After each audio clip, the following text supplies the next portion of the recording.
Hi everyone! Magandang araw sa inyong lahat. Welcome back dito sa ating channel. Andito na naman ang inyong one and only Mama Mia para sa part 2 ng storya ni Via from yesterday. Hello, kumusta ka na? How are you? How are you coping with life? Ay, nako, ganun naman talaga ang buhay, ano? So hanggang ngayon, ganun pa rin ang problem natin dito sa ating channel. Oo, may problema pa rin kasi end of May pa raw pwedeng mag-reapply. So, atin pong antayin yan. Pero, rest assured naman na kahit ganun ay from time to time, meron naman tayong upload na ginagawa dito sa channel natin. Para naman, huwag kayong malungkot dyan, 'di ba? Meron pa rin kayong papanoorin. Hi, ako kay Jimmy Neutron. Maraming salamat sa pakikinig. Kay Sandara Undi, thank you so much. Lina Ladeza, Agnes San Miguel or Agnes Amigual pala. Mali ang pagkabasa ko. Agnes Amigual, maraming salamat. Hi kay Judith McGovern, Marilyn Castillo, Sally Buma, Christina Sison, Marichet Serviano, Irene Rayos, Nico Ko, maraming salamat. Jeanette Mariano, and kayo po kung hindi niyo po na itatanong, meron po tayong Facebook account at meron po tayong TikTok account kung saan meron rin tayong ina-upload doon na mga ibang style naman ng ating content. 'Di ba? Hindi po etong content na to ang nandoon. Ibang style po ang content na nandun sa ating Facebook at TikTok na account. So, paki-check niyo na lang, Mama Mia Cagayan de Oro sa TikTok and sa Facebook. Ayun. Ang atin pong Mama Mia sa Facebook is yun pong, hindi yung account yung page po ang hanapin ninyo. Maraming salamat po dahil lagi pa rin kayong nandyan, hindi pa rin kayo nang iiwan sa atin. Kaya wag na nating patagalin ito. Eto na ang paborito niyong programa, ang Dear Mama Mia.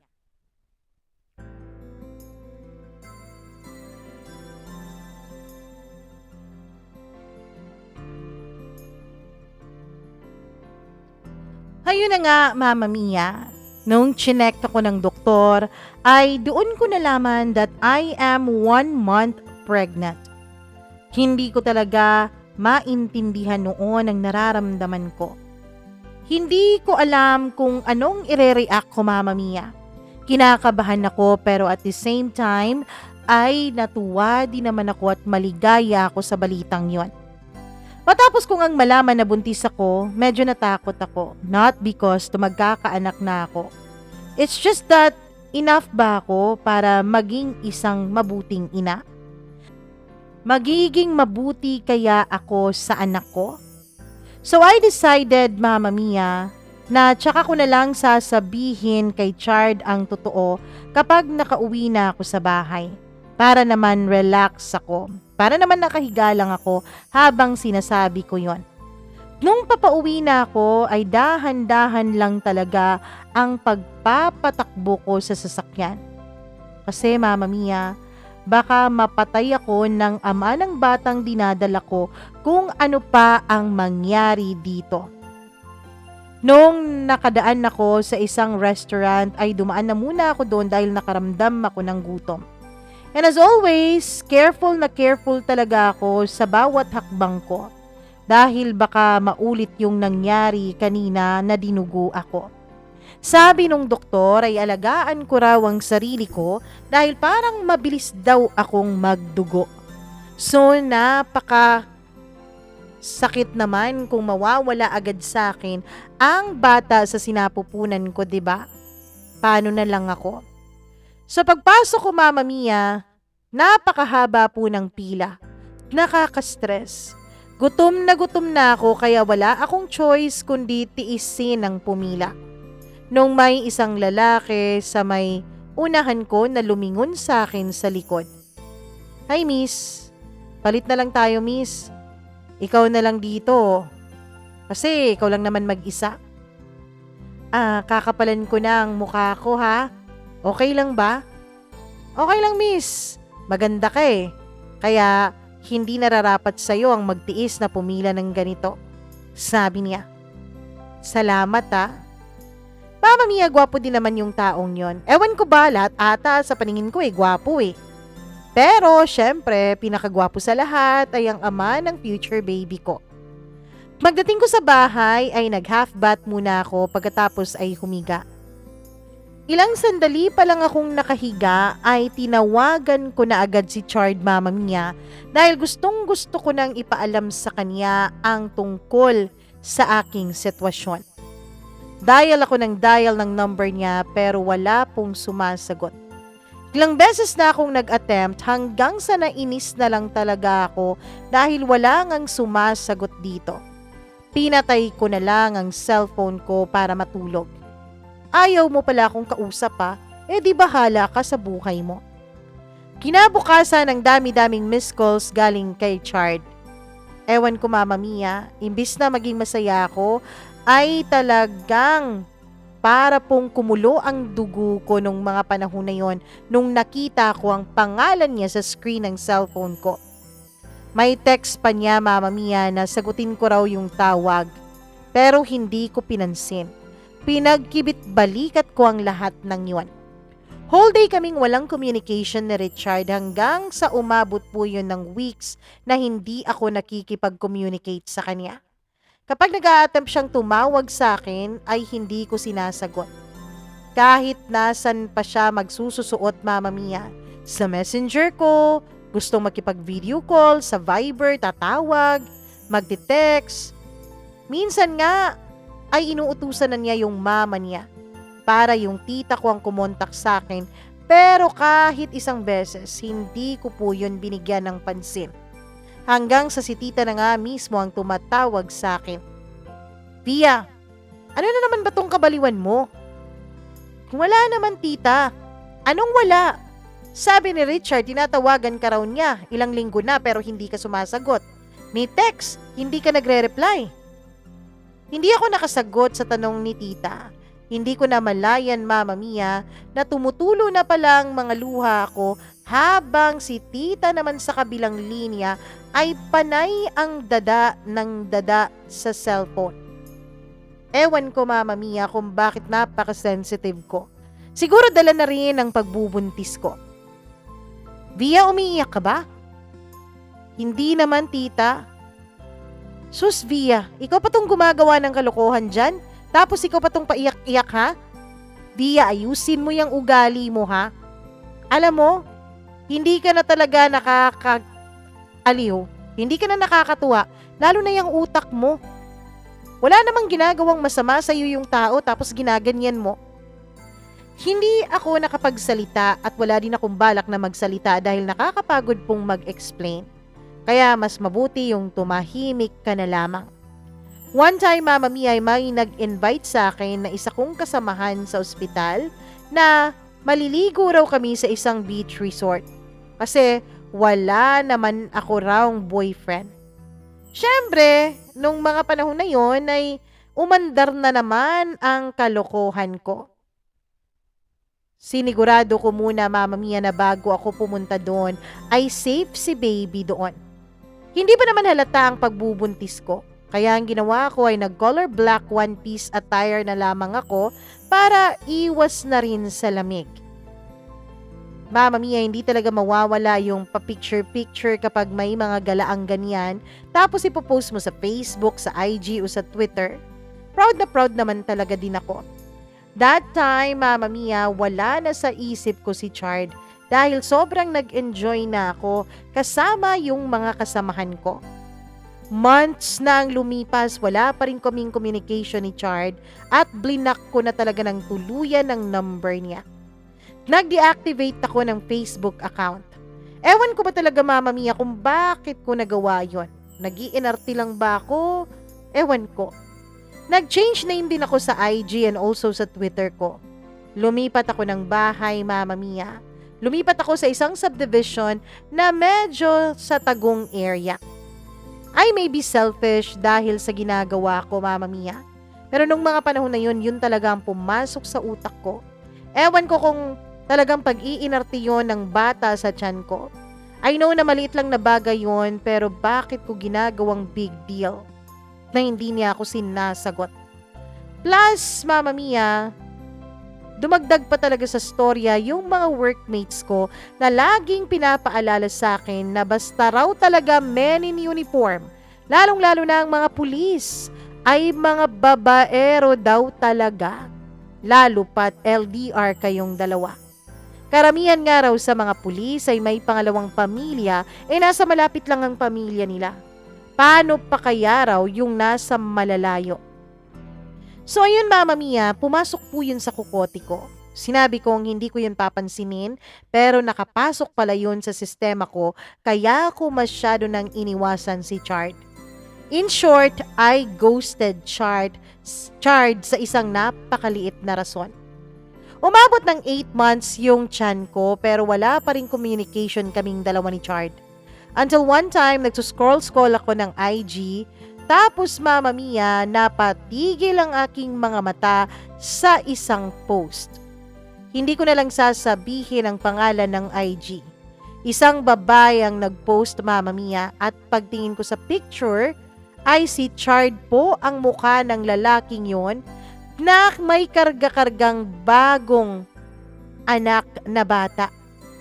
Nasa loob ng hospital room si Chard kasama nung isang babae habang nakahiga ito at si Chard ay nakatayo, nakarga-karga yung bata.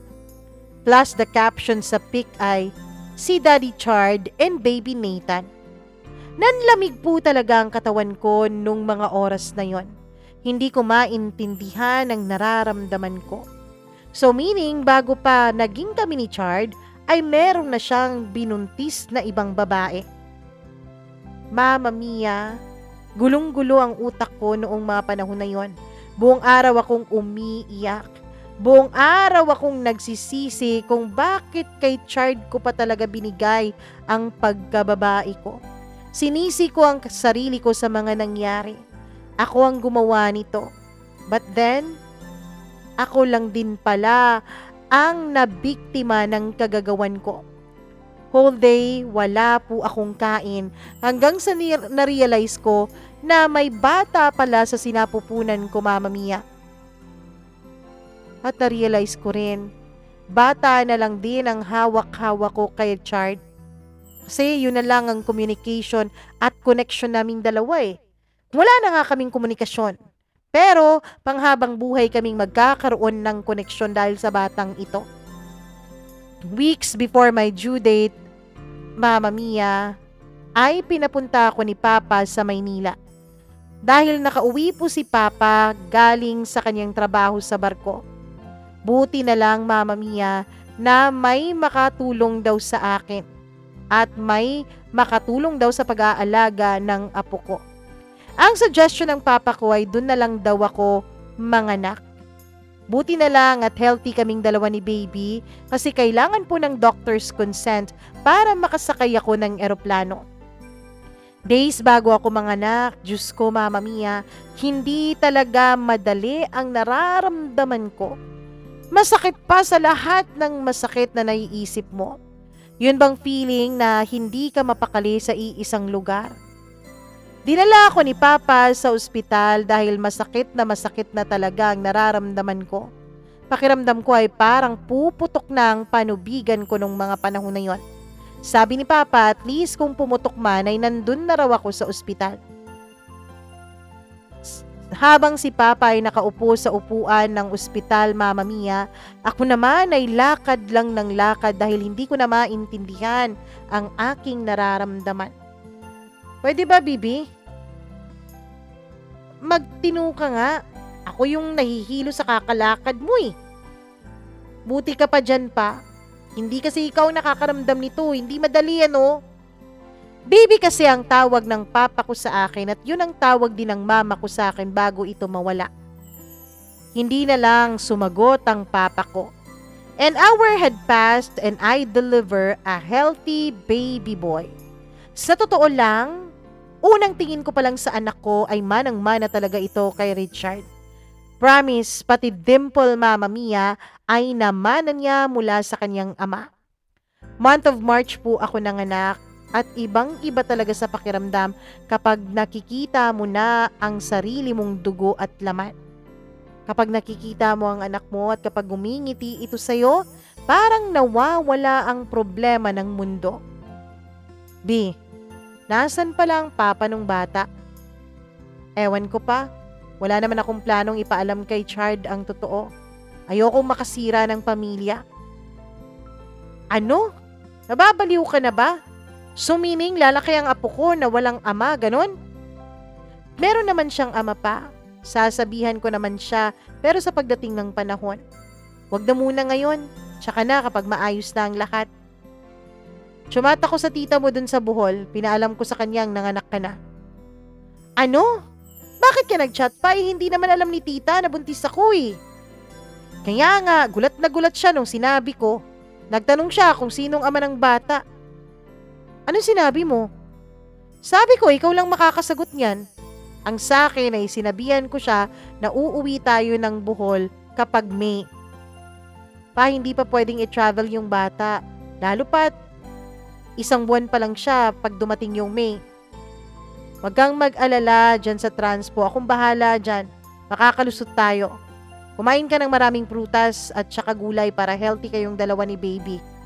Dahil naku, mahihirapan tayong kumuha ng doctor's consent kapag isa sa inyo may sakit. Month of May, umuwi nga kami ng Bohol. Aprobado naman ni tita dahil gusto nga rin daw niyang makita ang apo niya.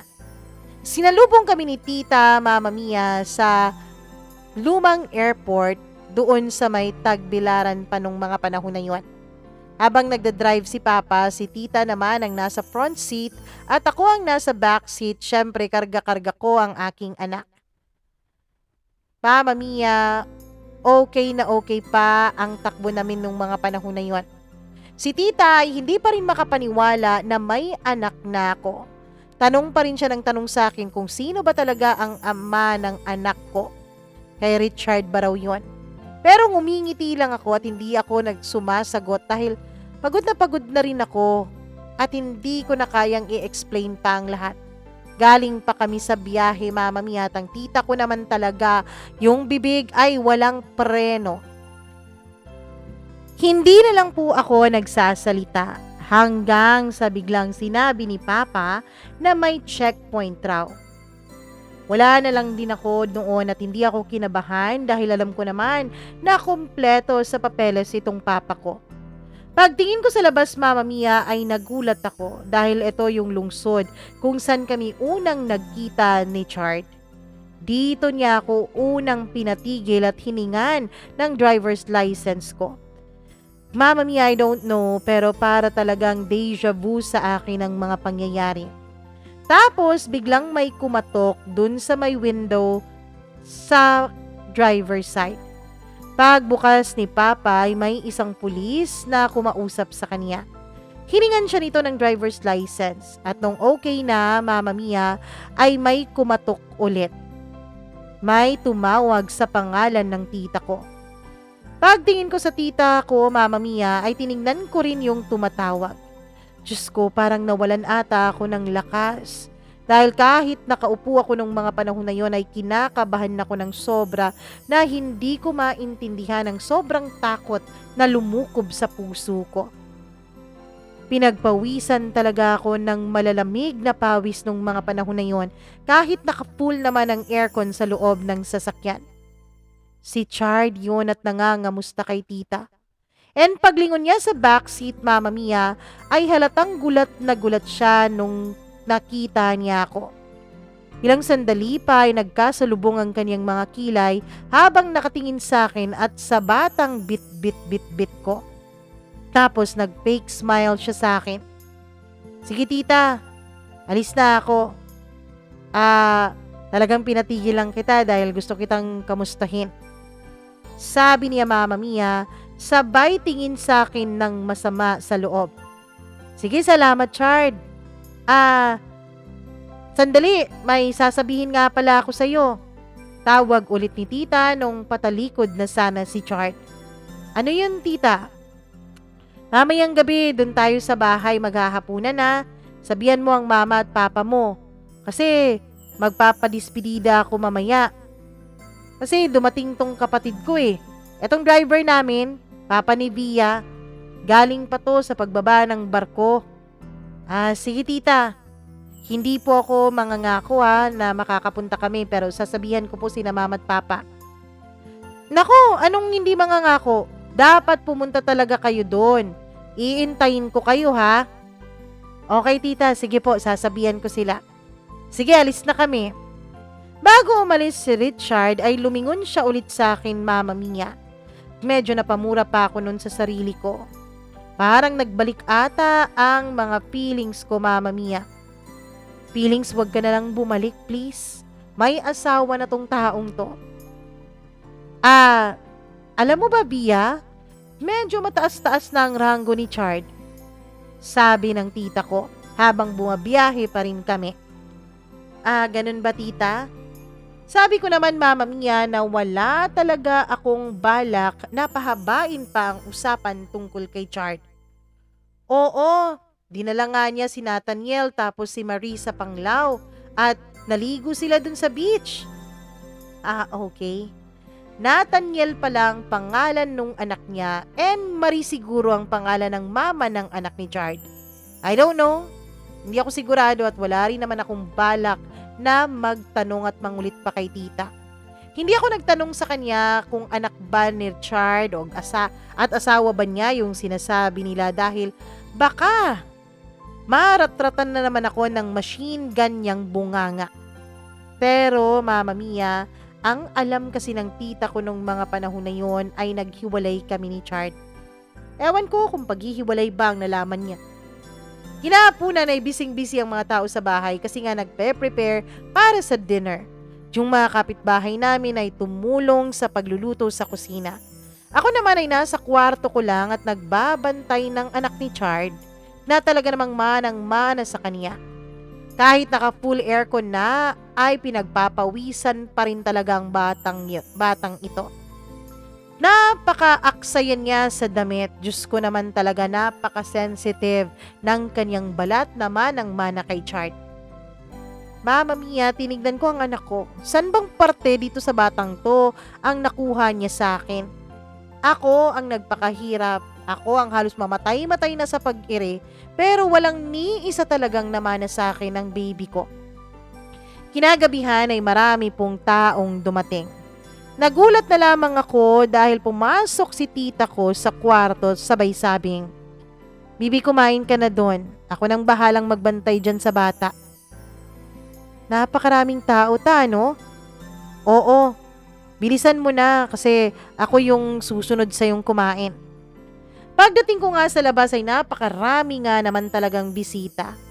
Ngiti dito, ngiti doon sa mga tao kahit hindi ko kilala ang mga ito.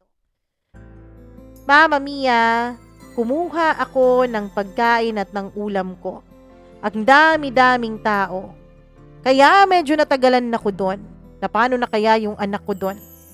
Habang kumukuha ako ng kanin sa may kusina ay nagulat na lamang ako dahil si tita ay biglang lumapit sa akin. "Tita, nasaan ang anak ko?" "Ayun, nandun.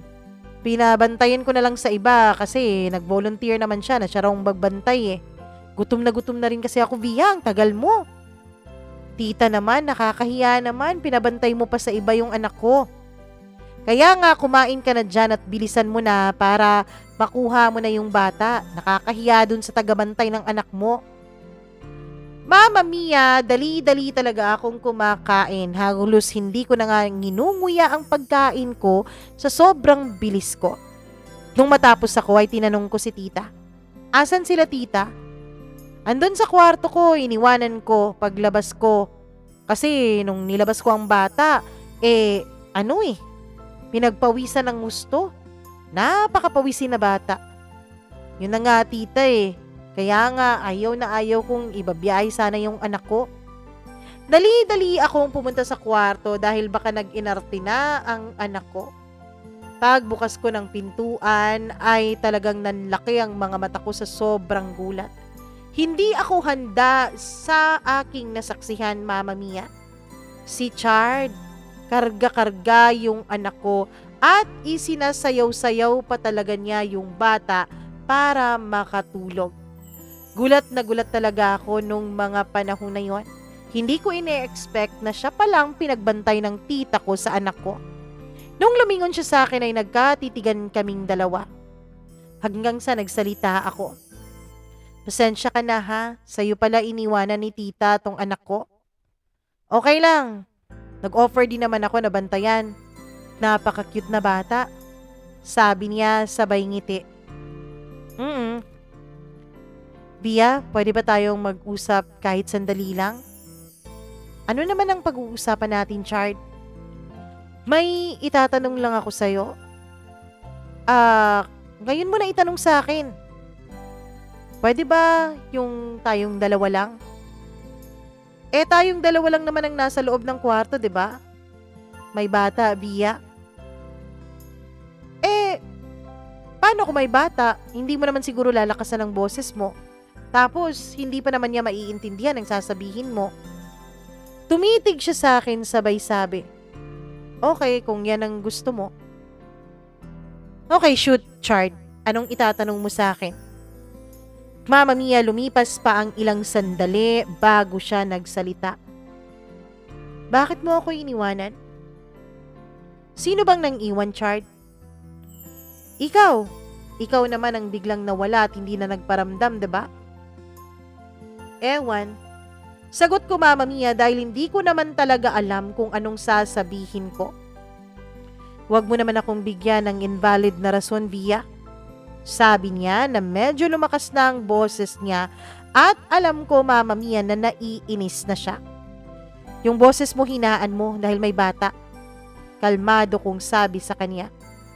Bigyan mo naman ako ng tamang rason. Gusto mo bang malaman ng rason?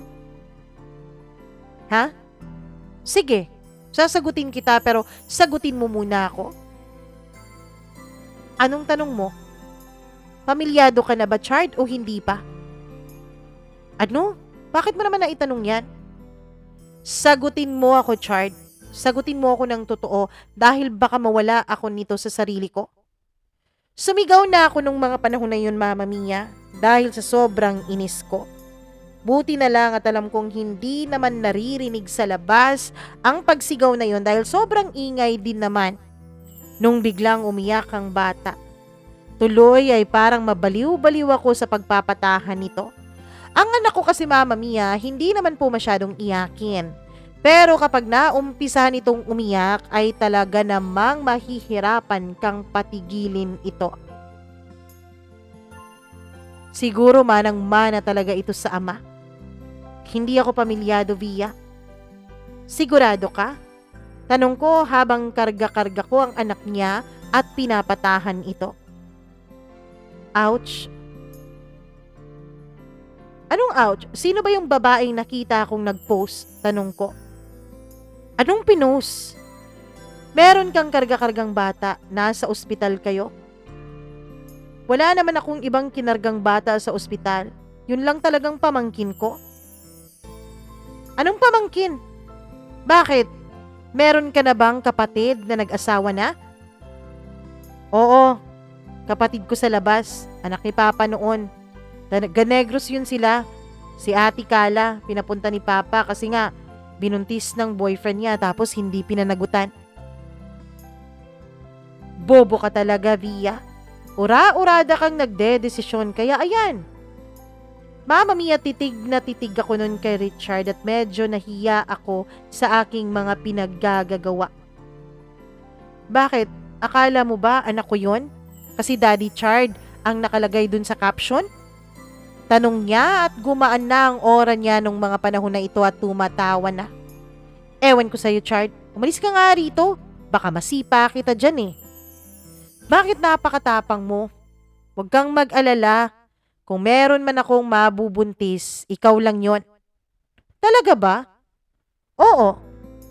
May tanong pala ako sa'yo. Ano yon? Sino bang ama ng anak mo? Nagulat ako sa tanong niya pero I composed myself. Ewan. Seryoso ako, Via. Sagutin mo ako ng maayos. Huminga ako ng malalim, Mama Mia, bago ko siya sinagot ng totoo. Ikaw. Titig na titig siya sa akin. Mama Mia, yung mukha niya ay bigla namang ngumisi na parang nakakaloko. Alam ko. Ano? Anong alam mo? Kanina kasi, habang nasa loob ka dito ng kwarto at nagpapatulog ka nitong anak ko, lumapit sa akin ang papa mo. Pagkatapos, tinanong niya ako kung ako ba raw yung Richard na naging boyfriend ng anak niyang si Via. So umuo ako dahil totoo naman, 'di ba? So ayun, nag-storytelling na ang papa mo. Kung siguro hindi pa nalasing ang papa mo, hindi ko talaga malalaman na may anak na pala ako, na may anak na pala tayo. Ano? Lumapit siya sa akin, Mama Mia, pagkatapos ay nag-back hug. Nung mga panahon na yon, kahit may anak na kaming dalawa, ay kinikilig pa rin ako sa mga kilos niya. Pagkatapos ay nagsalita siya. Love, wag mo naman sana akong iwan, please. Nung mga oras na hindi ka nagpaparamdam sa akin, hindi ko maintindihan kung anong gagawin ko. Gusto kitang sundan sa Cagayan, kaso may training ako noon. Hindi ko pa kaya na basta-basta na lang talikuran ng trabaho ko. Love, para rin naman sa atin to. Please, wag mo nang ulitin yon. Alam ko kung may magawa man akong mali, may magawa man akong hindi maganda, para yun ang maging dahilan para iwasan mo ako, sorry na. Please, bumalik ka na sa akin para mabuo na itong pamilya natin. Sabi ni Richard habang umiiyak, Mama Mia. At nung umiyak siya, ay umiyak ulit ang anak niya. Diyos ko naman, ano namang gagawin ko sa dalawang lalaking to? Nababaliw na ako kung sino ba ang una kong patatahanin. Yung ama na umiiyak o yung anak na umiiyak din? Baka gutom na yan, sabi ni Chart. Arte naman ng dugo mo, sabi niya at tumawa naman talaga siya. Lumabas ka muna at magpapa-breastfeed ako. Ayoko nga, dito lang ako. Lumabas ka, sabi. Ano pa bang itatago mo sa akin? Nakita ko naman na lahat-lahat yan. Kahit san pa, kahit sa kasuluk-sulukan pa, kitang-kita ko na lahat. Ayan nga nagbunga nga, di ba? Ewan ko sa'yo, bahala ka nga dyan. Basta ha, hanggang tingin ka lang. Depende sa kondisyon ng katawan ko, sabi niya sabay tawa. Tumigil ka, Richard. Kung hindi, palalabasin talaga kita. Basta, hindi ako mangangako na hanggang tingin lang ako. Bahala ka dyan. Nilabas ko na ang dibdib ko, Mama Mia, dahil padededehen ko na ang anak ko. O mandar yung pagtingin ni Charles sa akin na para bang namamanyak na. Bahala ka dyan, magsulo ka sa mukha mo. Love, bakit parang lumaki yata yan? Sabi niya sa akin sabay turo ng dibdib ko. Alam mo ikaw, pasimple ka pa ha, pero parang gustong gusto mo ng kapain yan. Pwede ba?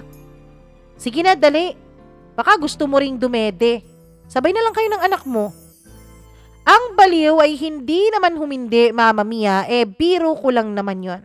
Dumiretso siyang higa sa harapan ko pagkatapos ay pinasok yung mukha niya sa loob ng damit ko. Baby, sa'yo yung kabila, kay Papa tong kabila. Mama Mia, eto talagang taong to ay nakikipagpartihan pa talaga sa anak niya. Pero that time, I feel complete to the point na parang wala na akong hahanapin pang iba. May anak na ako tapos may ama pa na sobrang gwapo naman talaga at complete package na. Until, love, wala naman palang lasa to, reklamo ni Chart. Bakit inutusan ka ba dyan? Tumigil ka na nga. Kanina pa natapos yung anak mo. Tulog na ba? Oo. Dali ka, ako naman ang patulugin mo. Dali. Ano nababaliw ka na talaga? Anong patutulugin? Dun ka matulog sa bahay ninyo, wag dito. Dito na ako matutulog, love. Sige na. Mag-aalas 10 na ng gabi nung kumatok si tita sa kwarto. Via, halika muna dito sa labas. Dito ka muna ha, bantayan mo muna tong anak mo, sabi ko kay Chart. Lumabas ako, Mama Mia, at tinanong ko si tita kung bakit niya ako pinalabas. Wala na kasi akong ibang mautusan eh. Nasaan ba si Chart? Andun, sa kwarto, nagbabantay ng bata. Si Chard pala ang ama ng anak mo? Oo, tita. Naku, ewan ko sa'yo, Via. Pasalamat ka na lang talaga't in love sa'yo yang si Chard. Kasi kung hindi, naku, matagal ka na talagang pinalitan yan. Lalo pa yung ugali mo. Naku naman, pwede ba? Bagu-baguhin mo naman kahit konti ang pag-uugali mo, iha. Oo na, tita. Ano po bang iuutos ninyo? Wala na tayong beer. Bumili muna kayo ni Chard sandali. Magdala na lang kayo ng sasakyan para hindi kayo mahirapan. Ako na munang bahala sa baby. Okay po, pupuntahan ko muna si Chard. Pagpasok ko ng kwarto ay tulog na tulog po si Chard. Yung mukha niya ay nakaharap sa anak namin.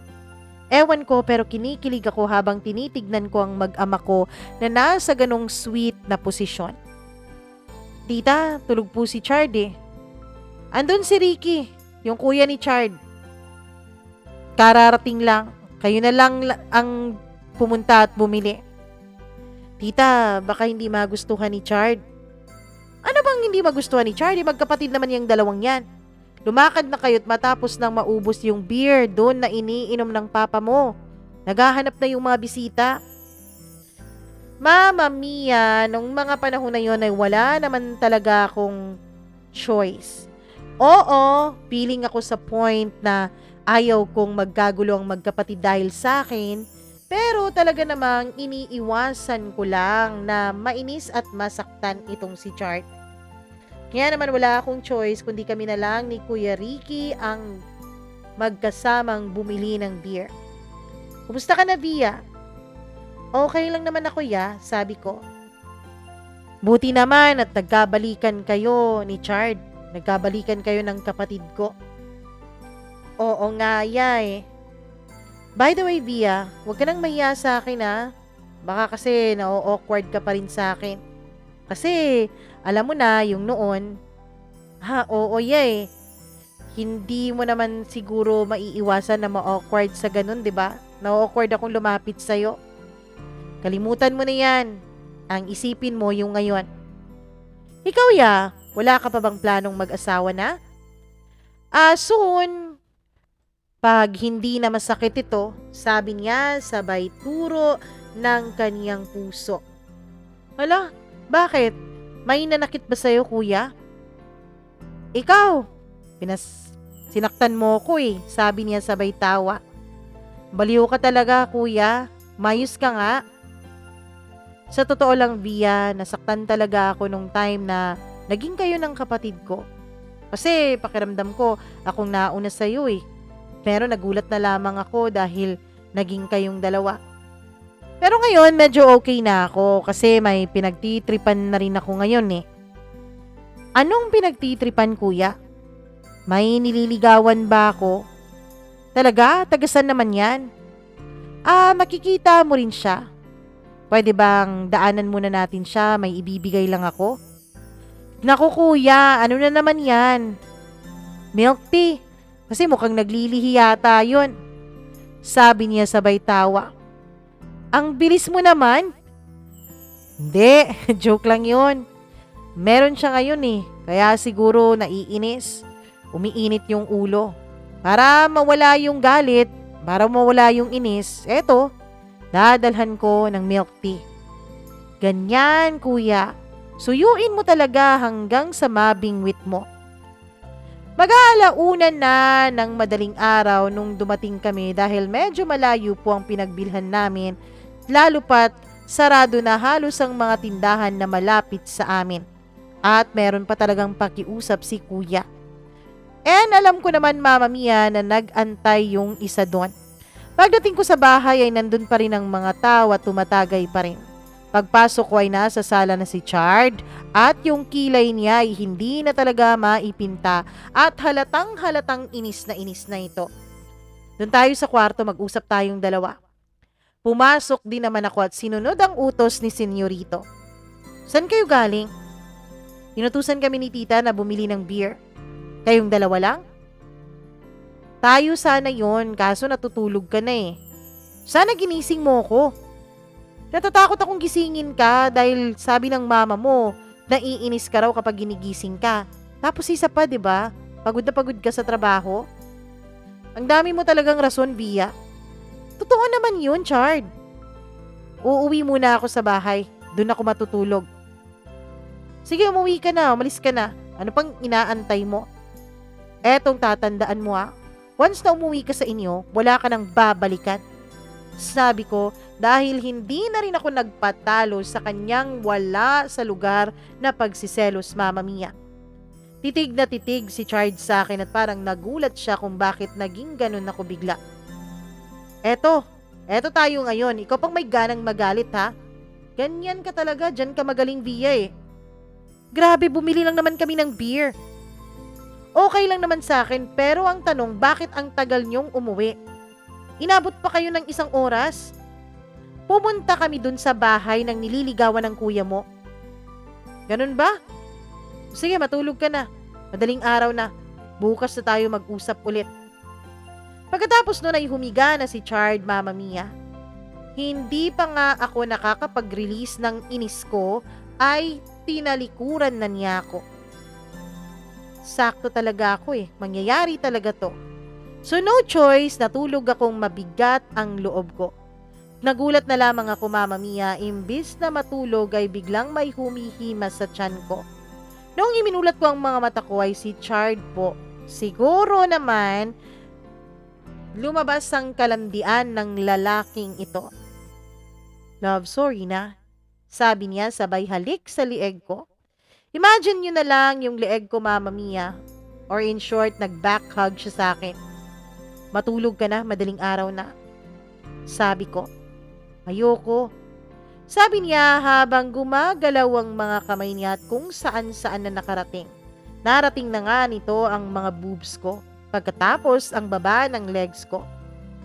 Chard, may bata. Promise, tahimik lang tayo. Please, sorry na. Hindi na talaga nakatiis si Richard at pumatong na nga siya, Mama Mia. Chard, baka magising yung anak mo. Hindi nga, makipag-cooperate yan si baby sa akin. Kinausap ko na yan kanina. Sabi ko, magla-loving-loving muna kami. Baliw ka talaga, ewan ko sa'yo. Hanggang sa'yo na nga, Mama Mia. May nangyari na nga sa aming dalawa.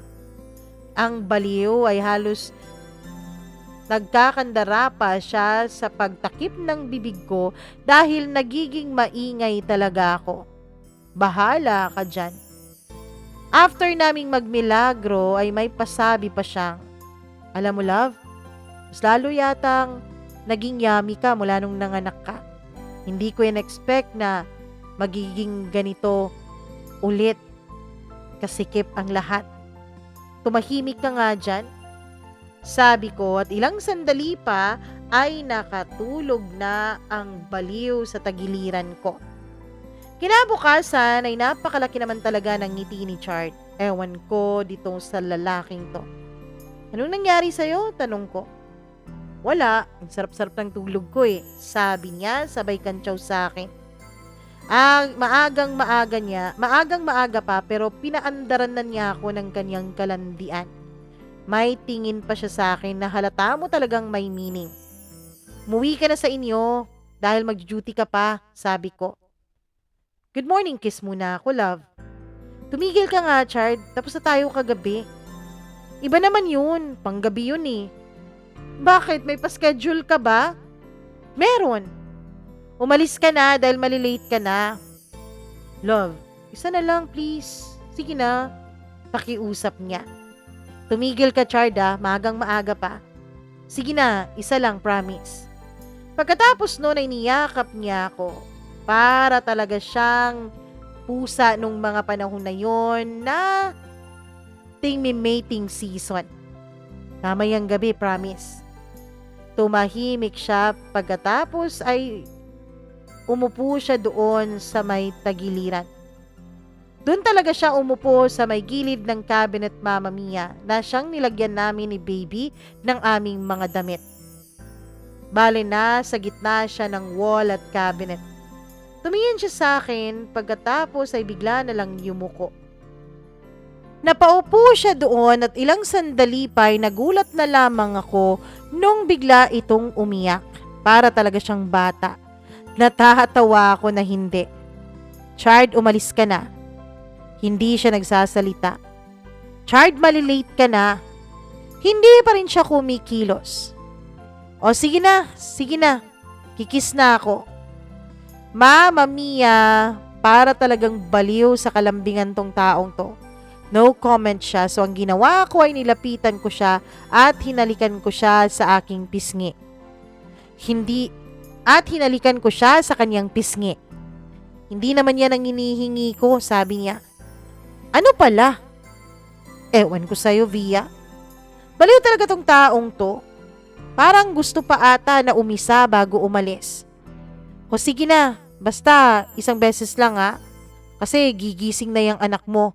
Tapos alam mo, manang-mana yan sa'yo. Napaka-arte. Maarte pa sa lahat ng maarte. Yung baliw ay tumingin sa akin na para bang nanalo ng loto at ngumisi. Love, ikaw magdala? Ano ako magdadala? I mean, ikaw yung magdadrive ba?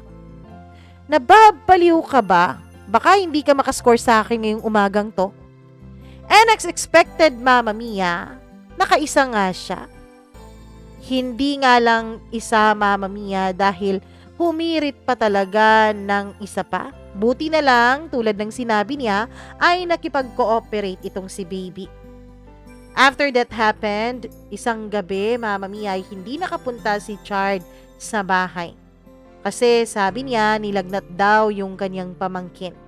Yung anak ng half-sister niya.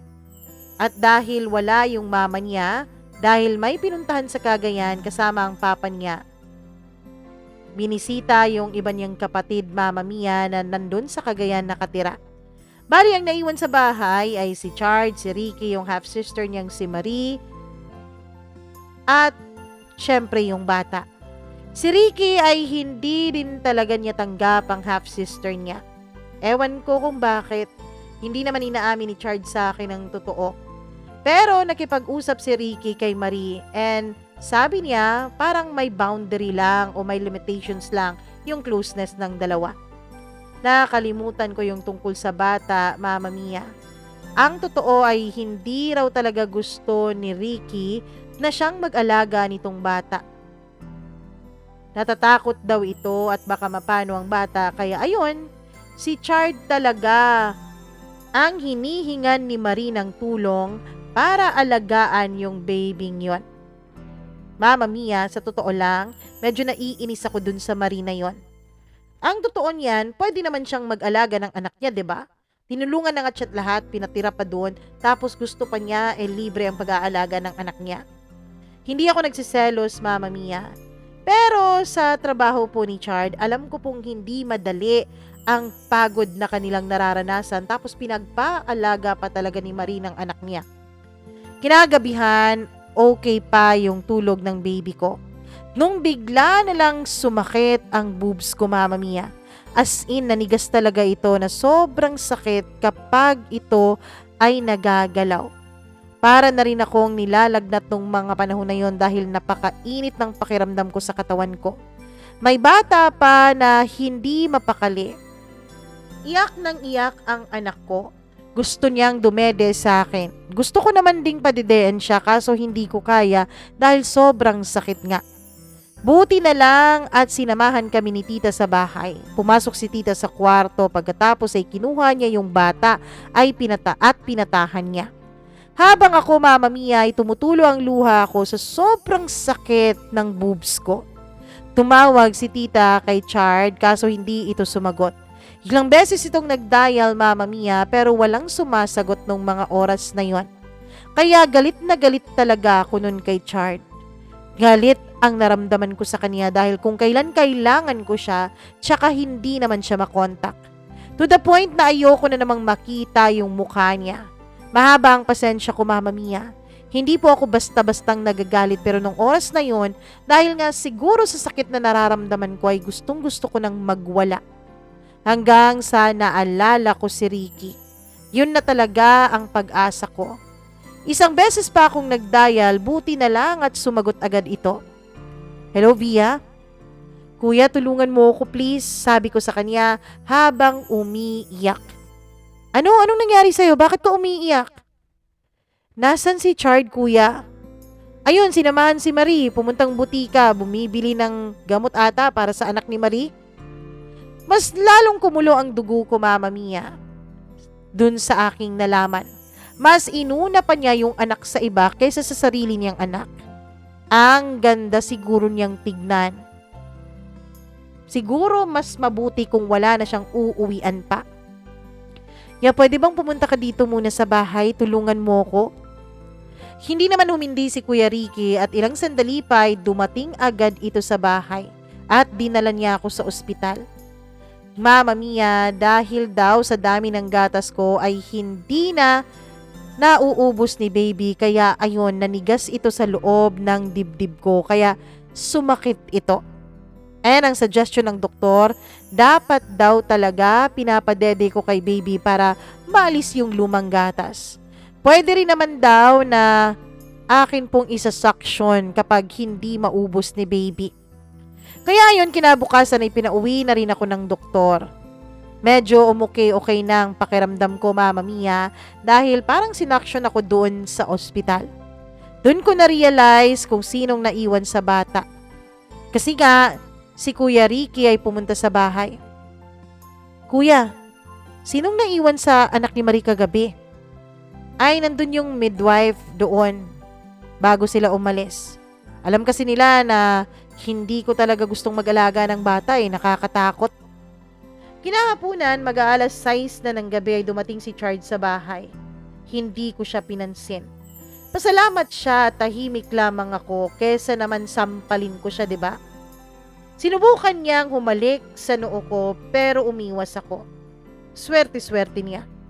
Sakto naman, Mama Mia, na umalis si tita at nandun sa kabilang barangay at naki-birthday.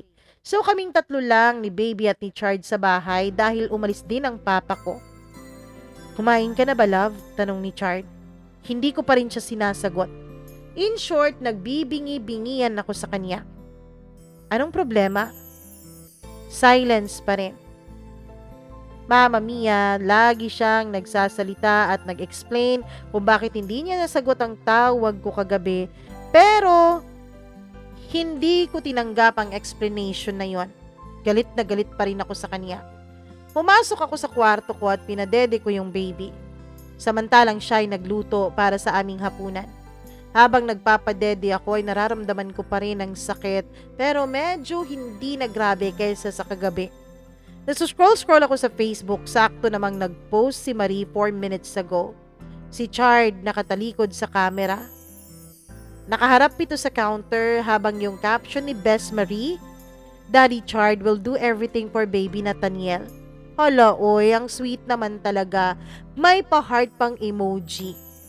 Kaya pala, will do everything pala para kay Nathaniel samantalang kami dito, yung kapatid pa niya ang nag-alaga sa akin. Ilang sandali pa ay pumasok si Chard sa loob ng kwarto. Love, kain na tayo. As always, wala pa rin siyang nakuhang response galing sa akin. Pagkatapos niyang kumain ay tsaka ako kumain. Pagkatapos ay natulog. Siguro napansin niyang wala ako sa mood kaya hindi na lang din niya ako kinulit-kulit pa. Mama Mia, ilang linggo ko ring hindi pinapansin si Chard. Every time na may kinakailangan ako ay kay Kuya Ricky ako hihingi ng tulong. Kahit pa malaman ni Chard yun, wala na akong pakialam. Until sa umuwi yung mama niya sa Bohol para mag-celebrate ng birthday. Meron na namang handaan sa kanila. Ang gusto ng mama niya ay dun kami ni baby sa kanila ni Chard para raw kumpleto. Kahit ayaw ko sanang mag-attend, Mama Mia, kasi nga nandun si Marie, pero para na rin respeto sa mama ni Chard ay pumunta pa rin ako. Pagdating ko doon ay ang dami ng tao sa bahay ni Chard. Pinagkaguluhan agad yung anak ko, Mama Mia, samantalang si Chard ay hawak-hawak niya ang kamay ko. Gustong-gusto ko sanang alisin ang kamay ko sa pagkakahawak niya, pero baka mahalata ng ibang mga tao doon na we are not in good terms. We act as if nothing happened. Mama Mia, nung biglang naglambing ang kanyang anak ay dinala kami ni Chard sa kwarto niya at doon ako nagpa-breastfeed. Ilalabas ko na sana yung aking boobs nung tumingin siya. Lumabas ka, magpapa-breastfeed ako. Anong problema? Tanong niya. Tanungin mo si Kuya Ricky. Love, kung ano bang nagawa kong mali, please sorry na. Kasi napapansin ko, mula nung hindi na ako natulog sa inyo, parang hindi mo na ako pinapansin. Tinatanong kita pero hindi ka naman sumasagot. Ewan ko sa'yo, manhid ka yata pagdating sa amin. Ilang sandali pa ay lumabas ako, Mama Mia. Pinakain niya ako pagkatapos siya munang nagbantay kay baby. Pagdating ko sa kusina ay nandun si Marie at kumakain. Dahil nga medyo mabait pa rin naman ako ay ngumiti ako sa kanya. Bia, nasan si Chard? Tanong niya. Nagbantay ng anak niya, sabi ko sabay ngiti. Buti yon. Alam mo ang swerte mo kay Chard. Kasi nung buntis ako, sa anak ko, si Chard talagang nag-alaga sa akin. Ganun ba? High blood na ako nung mga panahon na ito, Mama Mia, dahil pakiramdam ko ay iniinggit niya ako sa pag-aalaga ni Chard sa kanila. Oo, minsan nga, nakakatulog ako at nagugulat na lamang ako dahil nakalabas na yung boobs ko. Dumididi na pala yung anak ko. Siya pala ang naglabas nun. Alam mo, Mama Mia, nakakainis. Parang hindi sila magkapatid kung magsabi siya sa akin ng ganon. Nakakawalang gana, ang kapal ng mukha niya. Magkapatid sila kaya nandidiri ako sa mga pinagsasabi niya. Ganun ba ate? Minsan kapag natutulog ako, hindi ko rin namamalayan. Kinakain na pala ako ni Chard. Sabi ko, Mama Mia. Kasi pagbalik namin, hindi yan nakakatulog kapag hindi nakakahawak sa boobs ko Ganun kami kapag magkatabi kami sa pagtulog. Sabi ko na alam kong bastos yun, pero tumalikod agad ako sa mesa. Gusto kong gumante kaya ako sinabi yung ganon. Nagulat na lamang ako, Mama Mia, nung may biglang umakbay sa akin. Share tayo ng pagkain, love, sabi ni Chard. Nasaan ang anak ko? Anak natin. Andun kay Mama, kinuha niya. Sabi niya at umupo sa tabi ko. Nag-share kami ng pinggan, Mama Mia. Di ba tapos ka nang kumain? Tanong ko. Hindi pa ako kumain. Niloloko lang kita para kumain ka na. Pagtingin ko kay Maria ay ngumiti lamang siya pero kitang-kita kong peke ang mga ngiting yon. Mama Mia, kung hindi ko alam na kapatid ni Marie si Chard ay talagang pag-iisipan ko na siya ng hindi maganda sa kilos niya. Hindi kami pinauwi ng mama ni Chard nung gabi kasi gabing-gabi na raw. Doon na lang daw kami matulog sa kwarto ni Chard. Love, sorry na, sabi ni Chard habang nakabakhag siya sa akin. Alam mo, buti pa yung kuya mo. May care sa amin ng anak mo. Di doon ka na sa kanya. Malis ka. Parang siya yung boyfriend mo Sabi niya na para bang nagtatampo pa. Oo nga. Alam mo kasi yung kuya mo, kung sana siya lang ang una kong nakita Alam mo, kung siya ang una mo nakita, matagal na kayong hiwalay.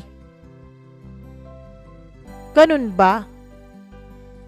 Oo, dahil alam ko namang mas gwapo ako din Pag nakita mo na ako, sigurado akong iiwan mo siya at lilipat ka sa akin. Sabi niya sabay tawa. Manahimik ka? Ilang sandali pa ay eto na naman siya, Mama Mia. Eto na naman ang mga kamay niya, tumahaplos-haplos na naman sa kung saan-saan. Wala akong nagawa, kundi ganun na lang din. Ewan ko ba kung bakit ang bilis-bilis ko ring madala sa kanya. And the rest is history. Lumipas ang isang linggo, nag-birthday si Chard at hindi ko in-expect that time na magpo-propose na pala siya sa akin. So ano pa bang pinatatagal ko? Yes na agad kasi baka maagaw pa siya ng iba. Chard, sino pala ang nagsuggest nitong color ng bouquet? Si Marie, love, kasi siya yung nakausap ko at nakausap ng wedding planner bakit siya ang may say dito? Love, sabi niya wala ka raw so kailangan na raw na mag-decide ng color ng bouquet. And then, isasali ba niya sarili niya? Love bouquet lang naman yan. Para sa'yo, bulaklak lang yan, pero para sa akin, malaking bagay yan, Richard. Mas okay pa sana sa akin kung ikaw yung nagdesisyon ng kulay, kaysa dun sa kapatid mo. Bakit kailangan siyang magdesisyon? Sabi ko na hindi ko na napigilan ang sarili ko nung nakialam nga itong si Marie sa desisyon ng magiging kasal namin. Pagkatapos nun ay nag-walk out ako dahil nabwisit talaga ako. Kinabukasan, Mama Mia, ay nagulat na lamang ako dahil may lumapit sa akin na magbe-makeup sa akin para sa prenup ng kasal namin. Ma'am Via, sinabi ni Ma'am Marie na kayong dalawa raw ang may-makeupan ko. Ano? Bakit niya sinabi yun? Ibang magme-makeup sa kanila. Sa akin kayo naka-finalize, 'di ba? Dahil kayo magre-retouch sa makeup ng bride. Ewan ko dun, ma'am eh. Sabi niya kasi kayong dalawa raw ang may-makeupan ko. Nakakabwisit na talaga, Mama Mia. Ano bang gusto niya makipagkompetensya sa akin? Pagdating ni Chard sa bahay ay agad ko siyang kinausap. Chard, ano bang problema ng kapatid mo dito sa akin? Ha? Ano? Sino? Si Marie. Bakit? Anong nangyari? Sinabi nung mag-makeup sa akin na sinabi daw niya na pati siya ay magpapa-makeup doon. Di ba sinabihan mo naman sila na ibang magma-makeup sa kanila at ibang magme-makeup sa'yo? Naguguluhan na rin si Chard, Mama Mia. Kaya nga eh. Hayaan mo na, love, makeup lang naman yan. Ayoko. Alam mo ba ang pakiramdam ko dyan sa kapatid mo? Nararamdaman ko na kung anong meron sa akin, gusto niya, meron din sa kanya. Parang hindi naman niya kasal to, 'di ba? Love, napakaliit na bagay lang naman yan. Chard, kung hindi mo yan masisettle, hindi matutuloy tong kasal na to. Napakaliit na bagay lang para hindi matuloy yung kasal natin. Kung para sa'yo maliit na bagay lang to, para sa akin malaking bagay to, Chard. Isang beses lang ikakasal ang isang babae, tapos may ganito pa? Sige, kakausapin ko na siya na wag nang makialam sa kasal natin. Dapat lang, kasi sa totoo lang, ako, nagtitimpi lang talaga ako. Kapag napuno ako, Chard, sigurado talaga ako na makikilala niya ang tunay na ako.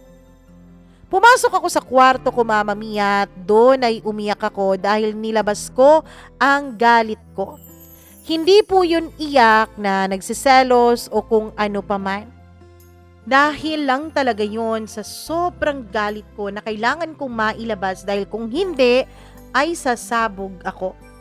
So ayun nga, medyo nagka-conflict talaga. May conflict na nangyari between the half-sister ni Chard and me. After nakausapin ni Chard itong si Ate Marie, Mama Mia, ay sinabi nito ang complaint namin. At first ay naggalit pa siya sa akin.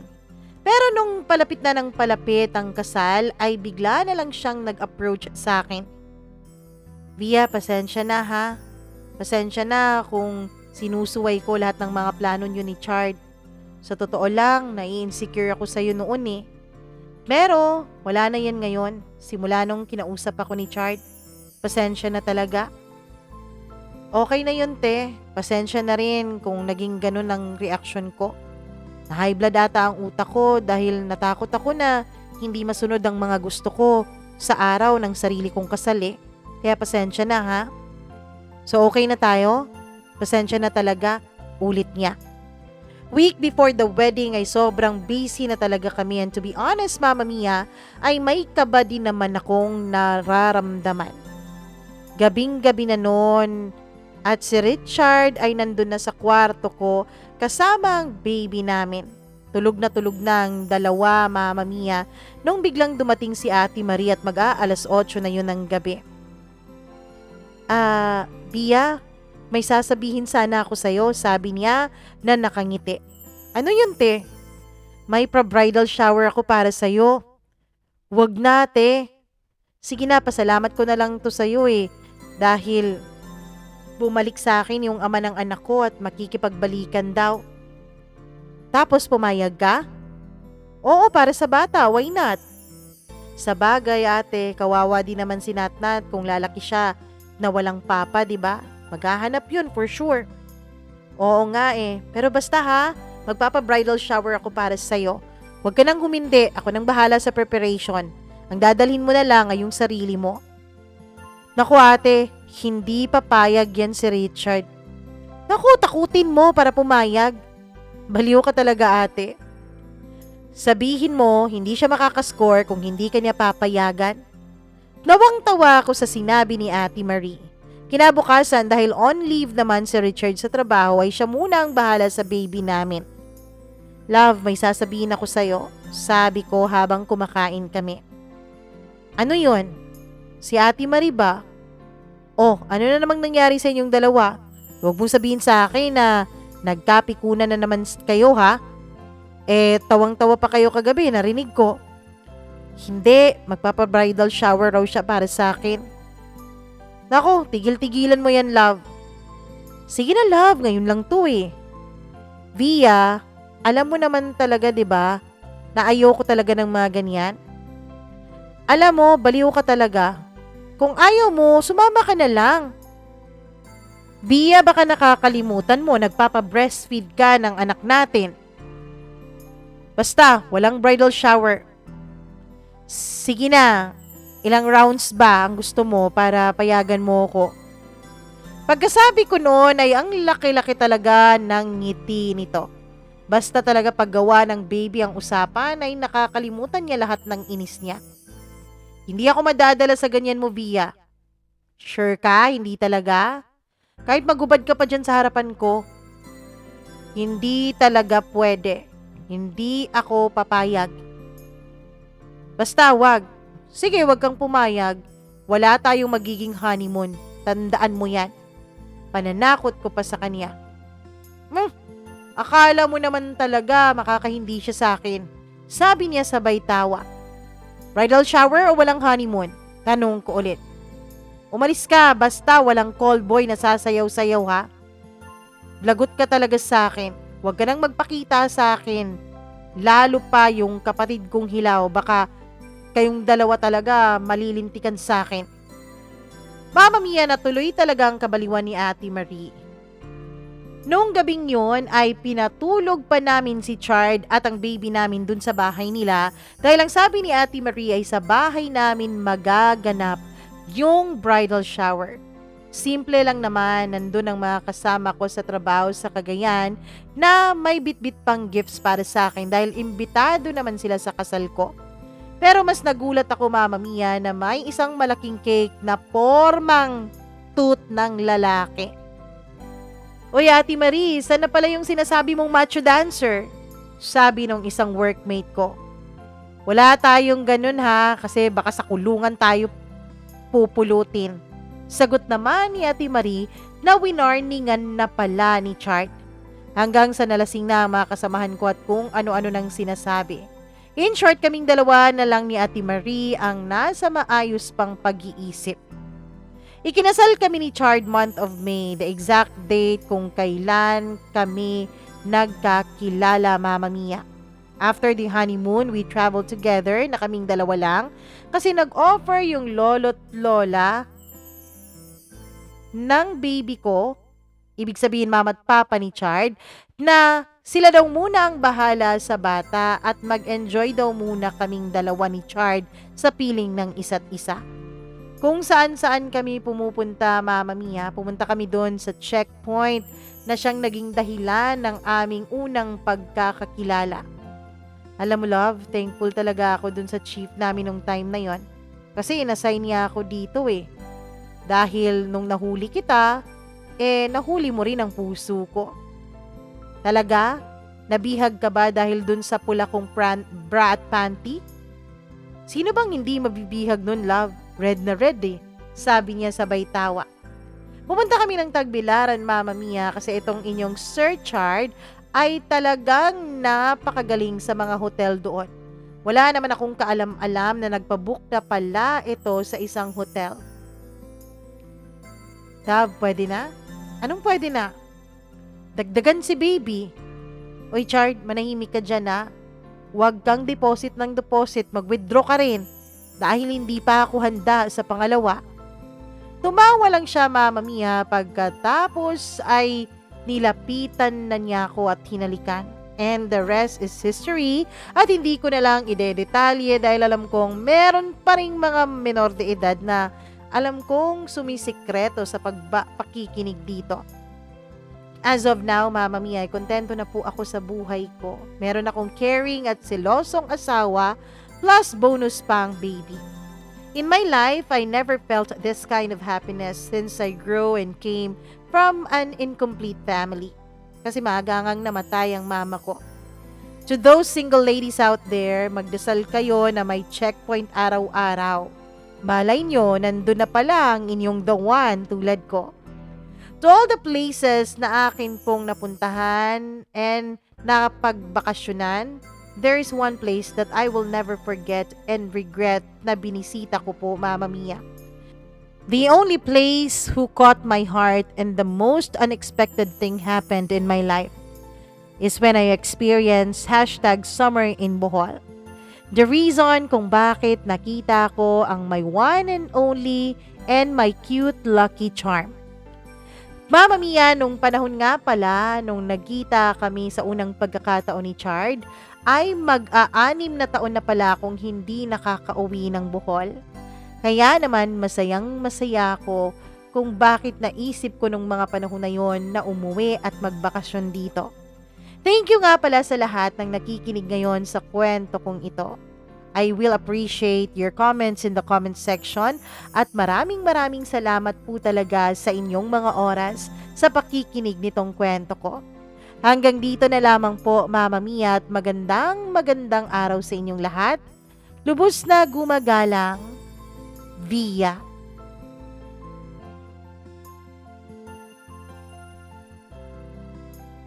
Sige na, malapit na mag-summer, magbakasyon na tayong lahat. Sa Bohol ba?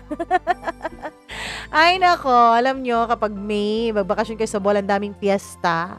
Halos araw-araw may fiesta, kaya nga Alam nyo bang taga Bohol din ang akin pong mama? Pero last ko pong uwi sa Bohol ay 2017 pa. That was 7 years ago. Magi 8 years na.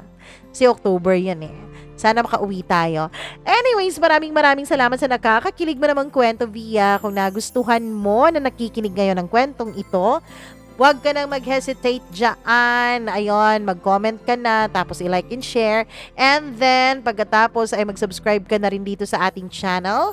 Matapos mong mag-subscribe, mag-click ka na rin ng notification bell para lagi kang nanonotify sa tuwing meron tayong bagong uploads na inilalabas. Maraming salamat po sa inyong lahat. Mag-share kayo ng inyong sariling kwento. Email lamang po kayo, mamamiacdo0317@gmail.com. Ako po ang nag-iisa ninyong Mama Mia. Magandang araw po sa inyong lahat. Hanggang sa susunod nating kwento dito lamang sa inyong paboritong programa, ang Dear Mama Mia. Magandang araw. Bye-bye!